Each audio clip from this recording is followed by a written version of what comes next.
Let's take another example now. You don't want to do any particular little daily self-care that I mentioned, little light, couple of minutes in the morning, something at lunchtime, something in the afternoon, something at night. But you do want to sit down, for example, with your Colourpuncture set, or with your journal, or with your cat, or with your meditation, whatever works for you, any type of activity which feeds your soul, quite simply. Because ultimately, self-care is about care about our internal self. Of course, it is about external self as well. And health is a very interesting part of life, which basically connects internal and external. And this is why it is so important to actually attend to our internal self, because if only we've been really, really good, we have really healthy routine, we have healthy diet, we jog in the morning, we relax at night, and so on, but we are totally disconnected with who we are, what we want to be doing, we totally are not on our path, then at some point in life, there will come this internal conflict and disconnection will manifest itself, and it will be louder and louder and louder till at some point we will have to take some action. Ideal, obviously, counterbalance to this is self-care in a more targeted manner. Let's say we are talking about Colourpuncture. So, for example, you would like to do some particular protocol which will take you like half an hour, or you want to sit and knit, or you want to sit and stroke your cat for half an hour. Interesting thing is, because we are so full of responsibilities and ideas of what we have to do.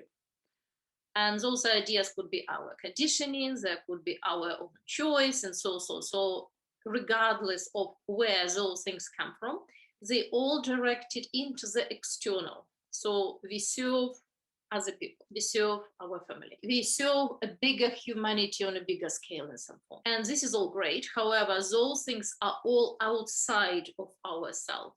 And for some people, especially people who didn't have quite developed their identity internally when they were children, we could be just brought up by very strict, very stern parents who had firm ideas of how we should be. For whatever reasons, we didn't tap into the sense of self. So basically, then what happens, as soon as we're getting older and life happens to us, we naturally pick up some external things, and we are living our life through those external things, and they take up most of our day. This is why I ask you this question: how much of a priority your self-care is? Because the idea is, this is a really famous, very, very basic life coaching technique. First, what you need to do, you need to determine your highest priority. And your highest priority will be your A type of task, and there will be your A star or A1 task. And you really need to describe it. You really need to make sure that in this moment of time, this is what you need.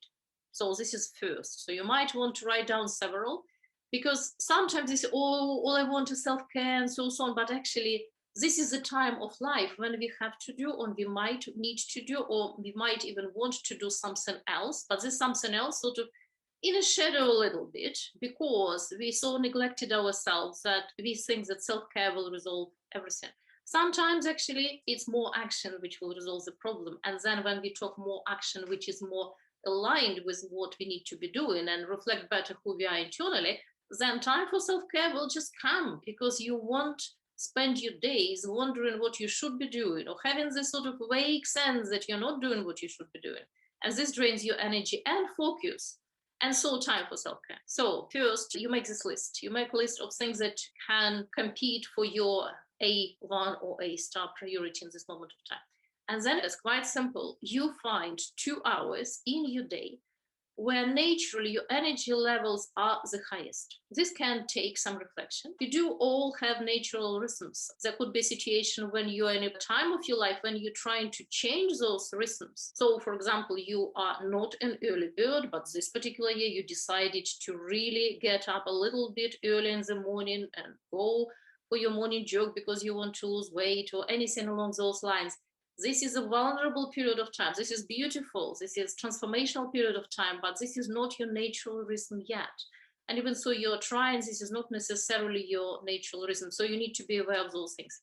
Imagine you found those 2 hours. And then basically in those 2 hours, you just schedule your, for example, if this self-care is indeed what you need in this moment of time, And your self-care is really giving yourself some body treatment, receiving some meditation, stroking the cat, sitting by the river, talking with people, talking with your friends, talking with family, with your partner, whatever feeds your soul, whatever you feel you need in this moment of time.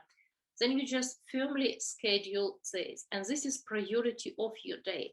And now, of course, many people say, oh, I will never be able to do that because this is like too much. I cannot take this time to myself. And then we need to weigh in our mind scales how much we lose and how much, for that matter, we don't fulfill our responsibilities and we don't give to people if we don't take a proper care of ourselves. Because we still might serve our family, be in our profession, do whatever it takes.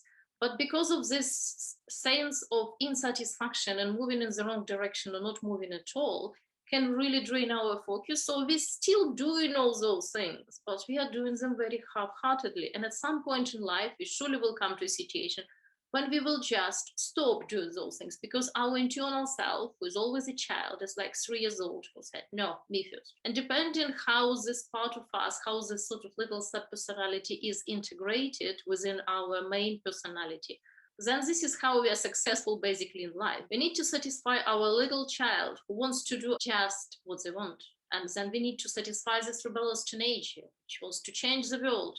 And then we need to satisfy this young, responsible adult who know exactly what they need to be doing, and they're doing it, and they need all the time, and so on, depending on our age. We all have these sub-personalities inside, and sometimes it could be quite insightful exercise in itself to actually go and see what are your sub-personalities are about. Sometimes it is very clearly connected with archetypes. Sometimes it's more personal because, for example, there was a particular part of your life which was either really bad or really good, and somehow you're very energetically attached to yourself as you were in this particular moment of time.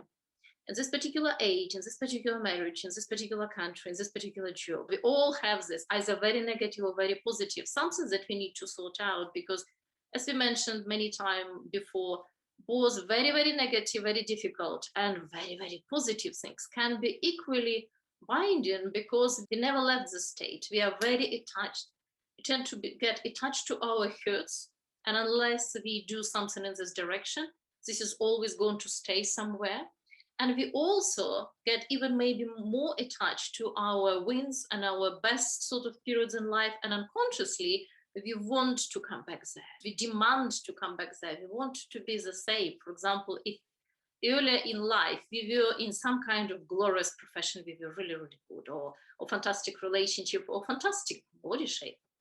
Think about the whole beauty industry, right? So basically, then we get so attached to this identity that we never really move on, and we really never truly live our life in the moment, and we don't go through our development and transformation as we age. So it is a lot about seeing situation for what it is and looking at this half an hour a day of self-care, which is very targeted, very tailor-made, very needed, very appropriate, very easy, very simple, very nurturing. Looking at it as a core part of your day.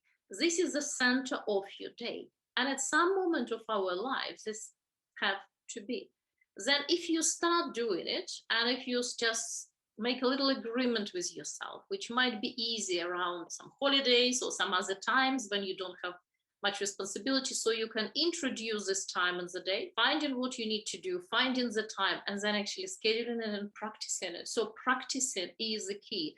So if you practice a new habit for some days, it will not necessarily will become your habit for life, because it might not be even necessary, because you can in future come to something much easier, much more aligned to that moment of time, much better, much more advanced. But if for this period of time you just stick to some little practice, just daily practice, and see how it feels. However, if you don't do that, and if you just said, okay, I'll have my working day, and then maybe I will have, this little time in the evening to do some Colourpuncture, to do just some self-massage, to listen to meditation, to talk to my husband, to stroke the cat, to listen to music. Chances are that comes the evening, our day was so full and our focus is nowhere near quality self-care. then basically it doesn't happen. So we really need to be mindful of that. It's not an excuse of having no time. And because it's really about focus, the initial work on clarifying if this is what you really need is really important and how relevant it is. And then maybe getting some help, because maybe, getting some input from somebody who is dispassionate, who is compassionate to you, but dispassionate about the whole situation, who can see from the side and can suggest something. I know so many great people. They really serve other people, mothers, helping souls. They really honestly feel that they don't have time in their day for self-care. And this is a question of focus. It's not that they don't have time, they do have time. They don't have this necessary focus on themselves because, again, coming from the very start of our conversation, we choose very early on, unconsciously, put our focus elsewhere. We choose to put it somewhere and not on ourselves. And of course, there could be many people who said, oh, this is selfish. And this is so. I know many people who said those exact say to me that this is very selfish. What they ended up doing, they ended up to be either bitter and resentful to people who don't help them because they do so much for others and they unconsciously expect to be on a receiving end. Even so, no, I do it all unconditionally. Yes, we do. But the way we relate to other people, we all expect basically our picture of world view being validated by other people. So if we serve other people unconsciously, there is expectation that somebody will help us. And if this is not coming, then of course we can become very bitter, very frustrated and very lost, or we can decline in health, or we can decline in our capacity to serve further and longer with depth and quality. This is a complex question and we need to see all aspects of it.